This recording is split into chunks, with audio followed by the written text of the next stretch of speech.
विघ्नहर्ता श्री गणेश, श्री गणेश, श्री गणेश। मैं और अन्य ऋषिगण यहाँ तारकासुर के मायाजाल में उलझे हुए थे। आपने हमें मुक्ति दिलाई, किंतु आप लोग यहाँ क्या कर रहे हैं? ऋषिवर, हम सभी यहाँ उस खड़क को ढूंढने आए जिसमें तारकासुर के प्राण सुरक्षित हैं। ये क्या कह दिया आपने? इतने ऊंचे स्वर में? इस भवन में होने वाली प्रत्येक गतिविधि को तारकासुर न केवल देख सकता है, अपितु सुन भी सकता है। खड़क के विषय में ये क्या कह दिया मैंने? ये कैसी भूल हो गई मुझसे? अब तो तारकासुर को हमारा वास्तविक आशय अवश्य ज्ञात हो जाएगा। ऋषिवर, हम सभी यहाँ उस खड़क को ढूंढने आए जिसमें तारकासुर के प्राण सुरक्षित हैं। हम सभी यहाँ उस खड़क को ढूंढने, तारकासुर के प्राण सुरक्षित हैं। महाराज,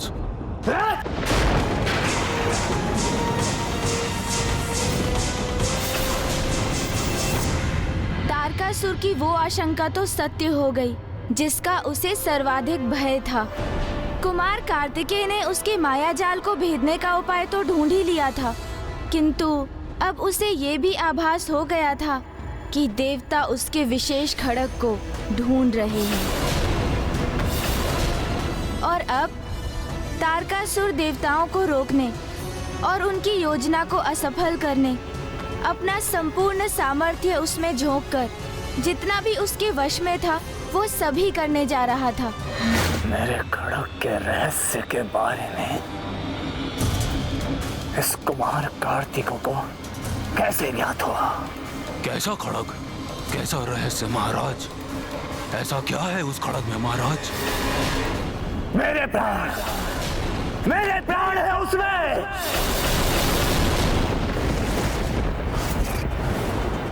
और जिसमें मेरे प्राण सुरक्षित है, उस खड़ग का स्पर्श भी यदि वो कुमार करे, कदापि स्वीकार नहीं है मुझे। महाराज, महाराज, महाराज, महाराज, आप जहां भी जा रहे हैं मैं भी चलता हूं आपके साथ। मेरा कथन तारकासुर ने अवश्य सुन लिया होगा, इसलिए हमें अभी यहाँ से लौट जाना चाहिए। कुमार कार्तिकेय, मैं आपको कब से कह रहा हूं, हम सभी को सुरक्षित कैलाश लौट जाना चाहिए और वहां एकत्रित होकर हमें विचार करना चाहिए। और वैसे भी ये संकट अब महासंकट में परिवर्तित होने वाला है। अब तो मेरी बात मान लीजिए और लौट चलिए यहां से। शीघ्र तुम एक सेनापति का दायित्व संभालोगे जो तुम्हारे लिए कांटों के मुकुट के समान होगा, क्योंकि यह दायित्व सरल नहीं होगा। उसे तुम्हें बहुत धैर्य और लगन से संभालना होगा। उचित है।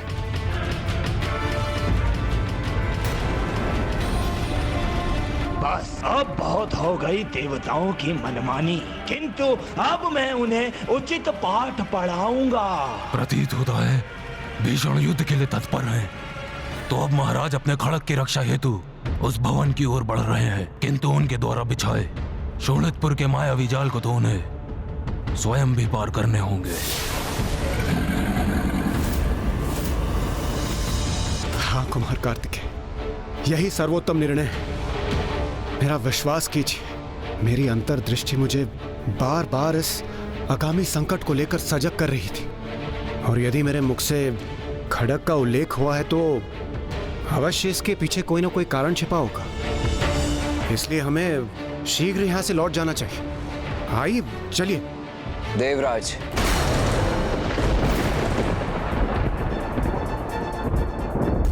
मैं आपको वायुदेव और कुबेर देव को यहां से जाने से नहीं रोकूंगा, किंतु मैं स्वयं कहीं नहीं जाऊंगा। मेरा दायित्व मात्र स्वयं मेरे या आपके प्रति नहीं, अपितु इन ऋषियों के प्रति भी है।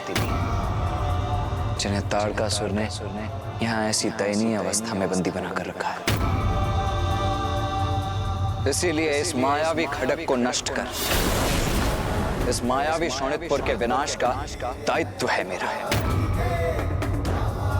उन सभी देवताओं के लिए जिन्होंने तारकासुर के अंत के लिए महादेव अर्थात मेरे पिता से मेरे जन्म के लिए प्रार्थना की, जिनमें आप भी सम्मिलित थे देवराज, उन सभी के लिए ये दायित्व है मेरा।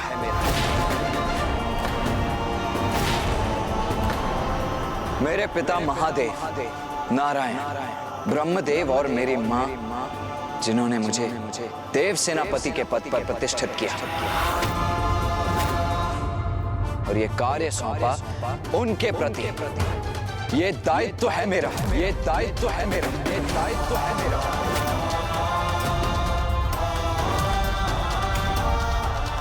इसीलिए जब तक मैं अपना वो कार्य पूर्ण न कर लूं, अपने दायित्व को न निभा लूं, मैं शोणितपुर से कदापि नहीं लौटूंगा।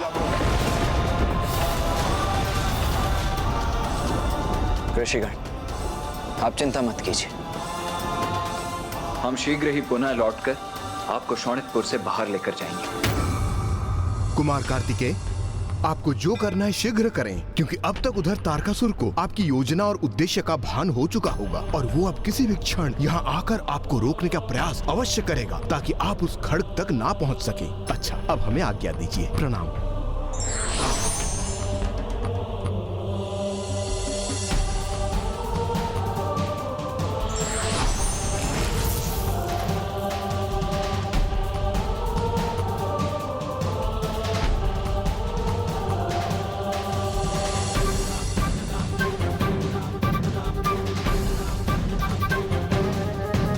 देवगण,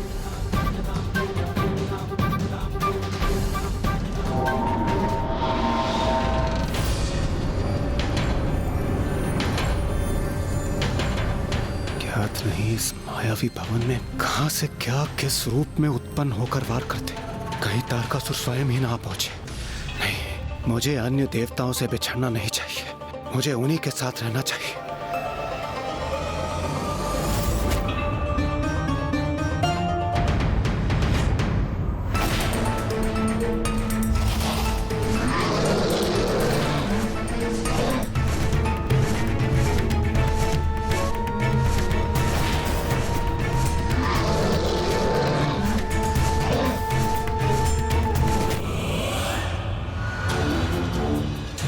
अब इस कुमार कार्तिकेय की क्रीड़ा का अंत करूंगा मैं।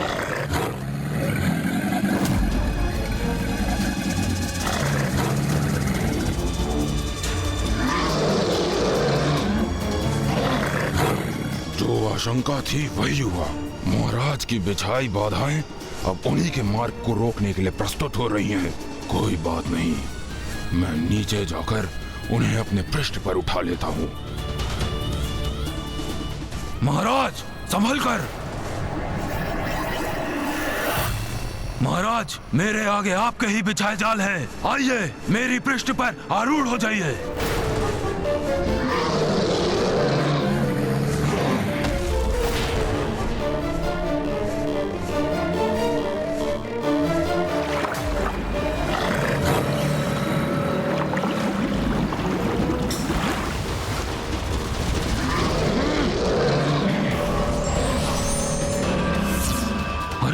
महाराज के पांव जहां पड़ रहे हैं, ये मायावी जीव स्वयं उनके मार्ग से हट रहे हैं और ये मायावी जल उनके पांव रखने हेतु थल में परिवर्तित हो रहा है। मोर खट्टासुर, शोणितपुर का निर्माण स्वयं किया है मैंने। यहाँ का प्रत्येक जीव सेवक है मेरा और कोई सेवक अपने स्वामी का मार्ग कैसे बाधित कर सकता है?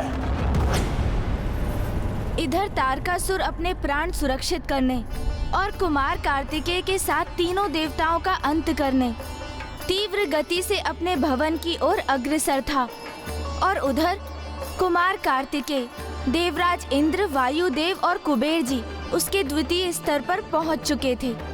वहाँ क्या हुआ उनके साथ?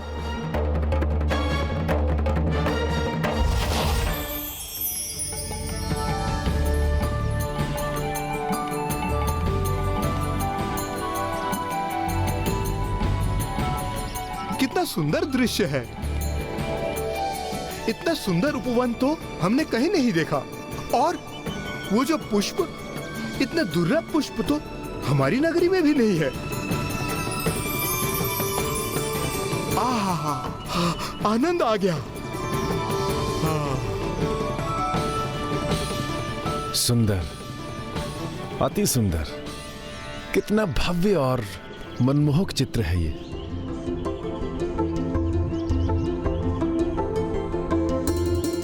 अद्भुत। देवगण, सावधान रहकर आगे बढ़िए। उचित है कुमार कार्तिकेय।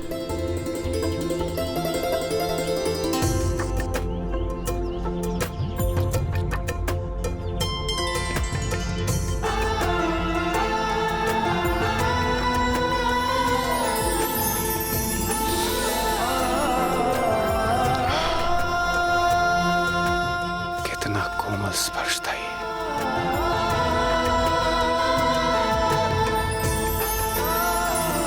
कितना अद्भुत पुष्प है ये।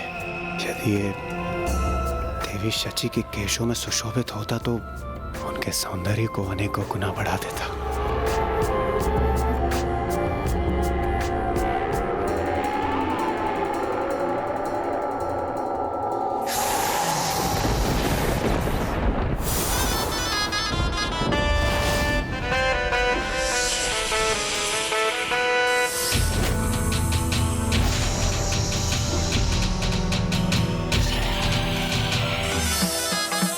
तो किसी भयंकर असुरी जंतु में परिवर्तित हो गए। कुमार, अब एक भी स्वर नहीं। इंद्रदेव, बंध जाओ मेरे बंधन में।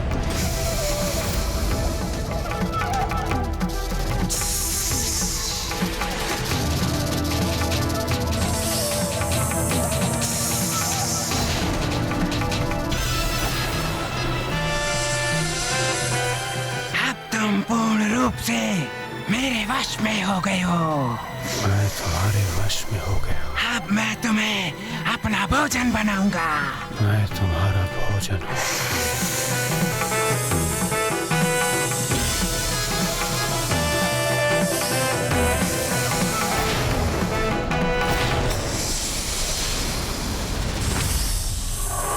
देवराज, देवराज इंद्र,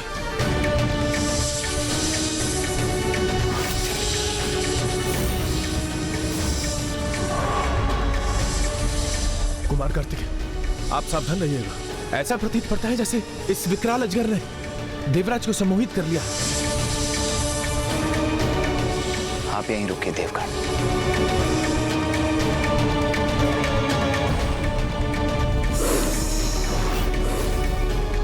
मैं इस देवता को अपना भोजन बनाऊंगा और तुम कुछ नहीं कर सकोगे।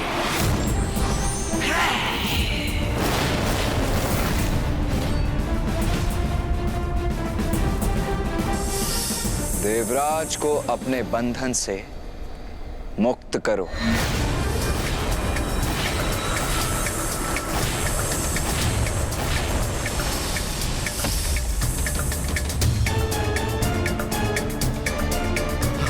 अद्भुत।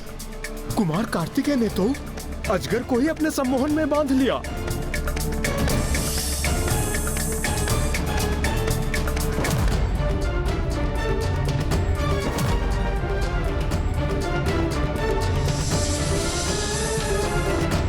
तुम अपना शीश इस खंभे से टकराओगे।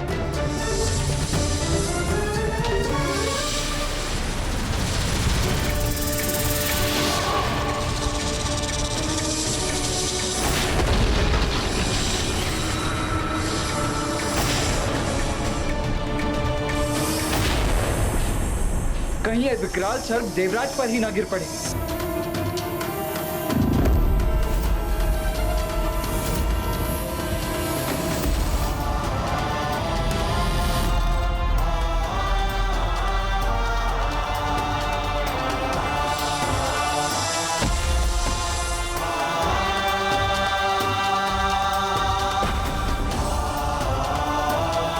ये ये अजगर, इसका ये मृत शरीर यहाँ कैसे आ गया? ये हो क्या रहा है यहाँ पर? आप कुशल तो है ना देवराजेंद्र? क्या मैं कुशल हूं? कुमार कार्तिकेय, क्या मैं आपको कुशल प्रतीत होता हूं?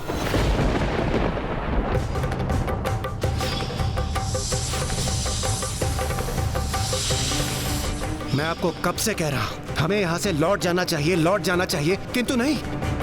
आपको तो मेरा सुझाव मानना ही नहीं है। यदि आप देव सेनापति हैं तो क्या हम सभी के प्राण आप ऐसे ही संकट में डालते रहेंगे? देवराजेंद्र, आप कुपित क्यों हो रहे हैं? आपको तो कुपित होने के स्थान पे कुमार कार्तिकेय का धन्यवाद करना चाहिए। उन्होंने बार बार हमारी रक्षा की है और आप हैं। हाँ कुबेर जी, यदि वो मेरा सुझाव पहले ही ले लेते तो उन्हें मेरे प्राणों की रक्षा करने की आवश्यकता ही नहीं पड़ती। नहीं देवराज, अभी तो सत्य तो ये है कि यदि आपने मेरा कहा सुना होता तो मुझे आपके प्राणों की रक्षा करने की आवश्यकता ही नहीं पड़ती। मेरे इतने सरल निर्देश सुनने में और समझने में असमर्थ क्यों हैं आप? मैंने स्पष्ट कहा था कि यहां शोणितपुर में जो जैसा दिखाई देता है वैसा होता नहीं। यदि यहां राक्षस ऋषियों में परिवर्तित हो सकते हैं तो सुंदर दिखाई देने वाले पुष्प भयंकर जीव जंतुओं में नहीं परिवर्तित हो सकते। उस मायावी पुष्प को स्पर्श करने के लिए किसने कहा था आपसे? अब ध्यान रहे, यहां कोई भी कुछ भी स्पर्श नहीं करेगा। हम बहुत समय व्यर्थ कर चुके हैं। इससे पहले कि तारकासुर वहां पहुंच जाए हमें आगे बढ़ना होगा, क्योंकि मुझे संदेह है अभी तक हमारे पड़ते पगों को रोकने के लिए वो निकल भी चुका होगा।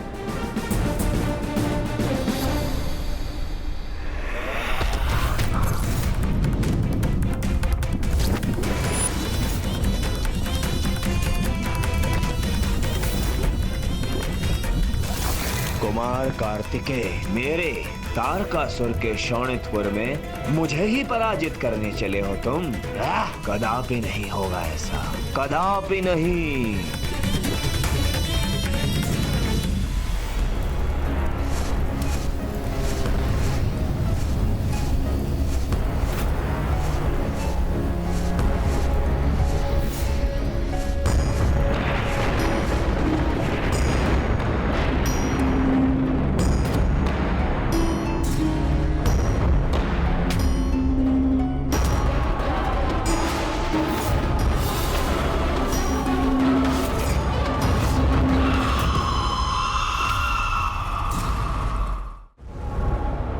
अब ये क्या हो रहा है? सभी मूर्तियां तो असुरों में परिवर्तित हो रही।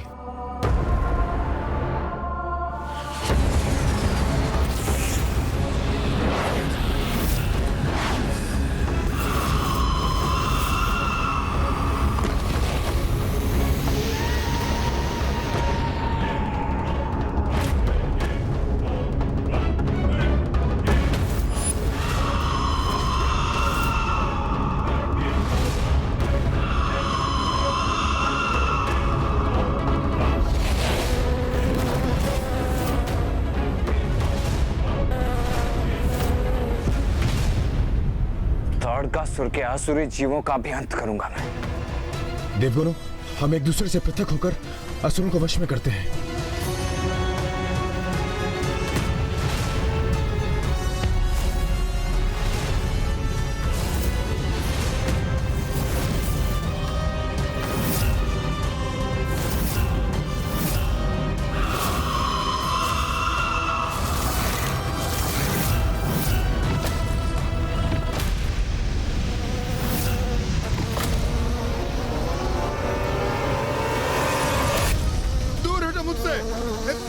दूर हटो, नष्ट कर दूंगा तुम लोगों को।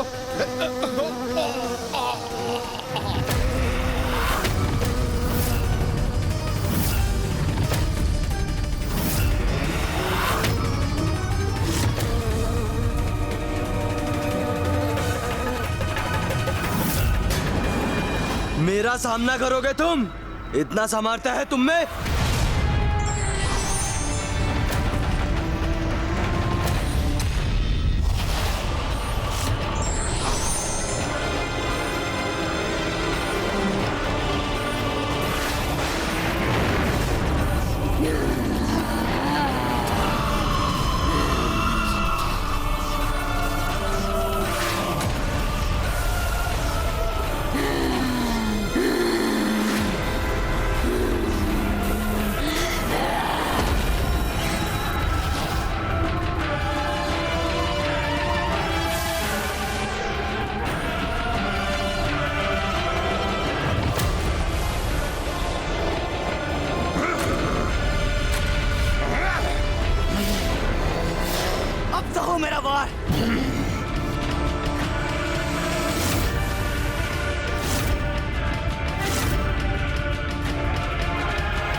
नहीं हुआ कि दूसरी माया उत्पन्न।